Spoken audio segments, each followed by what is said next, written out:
Got door handle scratches? Don't worry, I'm going to show you how to fix it. First things first, we got to decontaminate with our clay bar and clay luber. Spray it up and start gliding left and right. Now, just wipe off the residue. Before we begin polishing, first we got to mask off the trim. So we're going to do the door handle and the window trim. Now it's time to cut the scratches. So we got our Torque X, our orange cutting pad, and our C4 compound. We're going to add 5 drops, blot it out, spread it out, and start cutting. All right, guys, now that we're done cutting, we're going to wipe off the product to inspect our result. Now that we're done cutting, now it's time to refine. So we're going to take off this orange pad and we're going to replace it with the white polishing pad. Same thing, grab the P4 polish, add 5 drops. We're going to spread it out, then work it in.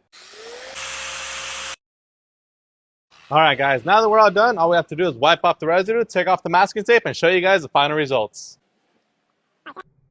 And that's how easy it is to get rid of door handle scratches. So stop putting it off, get rid of your scratches today.